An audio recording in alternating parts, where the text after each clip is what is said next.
Praise the Lord. எல்லாரும் சந்தோஷமாக இருக்கீங்களா? நம்ம டெய்லி பிரெட் டேல்ஸ் சேனல் உங்கள் எல்லாருக்கும் ஆசீர்வாதமாக இருக்கும்னு நான் நம்புகிறேன். இன்னைக்கு அவரோட வார்த்தை என்னன்னு கேட்போமா? வாங்க. எல்லாவற்றிலேயும் ஸ்தோத்திரம் செய்யுங்கள், அப்படி செய்வதே கிறிஸ்து இயேசுவுக்குள் உங்களை குறித்து தேவனுடைய சித்தமாய் இருக்கிறது. 1 தெசலோனிக்கேயர் 5:18. ஒரு நாள் ஒரு மனுஷன் ரோட்டில் அவரோட பைக்கில் போயிட்டு இருந்தாராம். அப்போ காரில் போன இன்னொரு மனுஷனை இந்த பைக்கில் போகிறவர் பார்த்துட்டு, ச்சே, இவர் எவ்வளோ அழகாக அந்த காரில் போகிறாரு, நல்ல மதிப்பாக போகிறாரு, நமக்கு தான் காரே இல்லை, நமக்கு அது கிடைக்கவும் கிடைக்காது, என்ன செய்ய, நமக்கு எப்பயுமே இந்த பைக்கில் தான் போகணுன்னு எழுதியிருக்கு போல அப்படின்னு சொல்லிட்டு நினச்சிட்டே போனாராம். அப்போ அதே ரோட்டில் இன்னொருத்தர் சைக்கிளில் போயிட்டு இருந்தாராம்.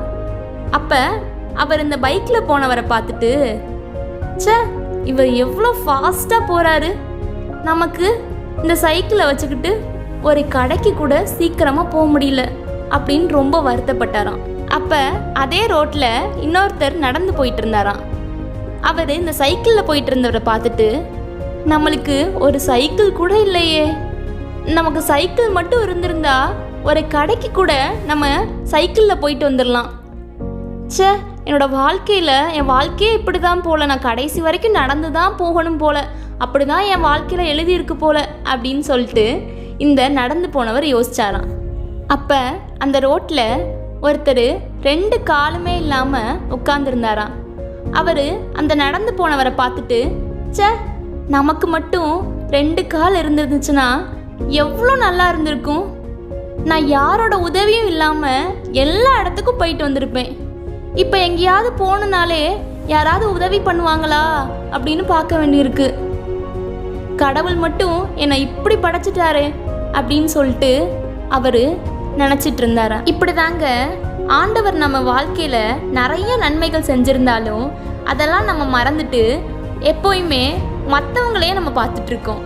அவங்க அப்படி இருக்காங்களே, இவங்க இப்படி இருக்காங்களே, நம்ம மட்டும் இப்படி இருக்கோமே அப்படின்னு சொல்லிட்டு மற்றவங்களோட வாழ்க்கையை வச்சே நம்ம வாழ்க்கையை கம்பேர் பண்ணிட்டு அவர் நம்ம வாழ்க்கையில் செஞ்ச நன்மைகளை மறந்துடுறோங்க. ஆனால் நம்ம லைஃப்பில் அவர் செஞ்ச நன்மைகளெல்லாம் நினச்சி பார்த்தோன்னா இதெல்லாம் நமக்கு பெருசாகவே தெரியாதுங்க. இன்னும் நம்ம அதிகமாக அவரை நேசிக்க தான் நமக்கு தோணும். அதனால நம்மகிட்ட இல்லாததையே நினச்சி நம்ம புலம்பிட்டு இருக்காம நமக்கு அவர் கொடுத்த நன்மைகளெல்லாம் நினச்சி அவருக்கு நன்றி செலுத்துவோம். ஆமேன். Share this word with others and be a blessing in someone's life.